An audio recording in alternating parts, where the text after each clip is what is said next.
তার সাথে নাকি এখন তো তার ফ্যামিলিও দেখা করতে চায় না। এই বিষয় নিয়ে আপনি কিভাবে দেখছেন?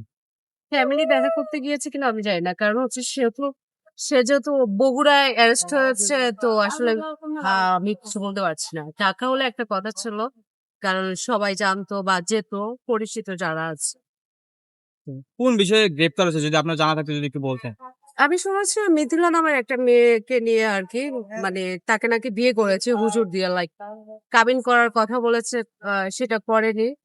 অ্যান্ড তার একটা বেবি নাকি অ্যাবর্শন করাইছে। মানে হচ্ছে একটা বড় ধরনের ক্রাইম নাকি করেছে। তো এটা আসলে কতটুকু সত্যি আমি জানি না। তবে সত্যি না হলে তো কিন্তু হচ্ছে পুলিশ অ্যারেস্ট করে না। নিশ্চয়ই আ জাস্টিফাই করে দেখেছে বা কিছু পেয়েছে এটার জন্য। আচ্ছা আপু, একটা বিষয় হচ্ছে গিয়া আপনারা তো তার আর্টিস্ট ছিলেন। তো আপনাদের জায়গা থেকে আপনারা কিছু করেছেন কিনা? না, আমাদের জায়গা থেকে আমরা কিছু করিনি। আমরা এই বিষয়ে কি করব? সে যেই হোক যদি কোনো ক্রাইম করে অবশ্যই আমি মনে করি এটার শাস্তি হওয়া উচিত। এবার সে আমাদের কো-আর্টিস্ট হোক আর সে আমার ফ্যামিলির যেই হোক। যে অন্যায় করবে, অপরাধ করবে তার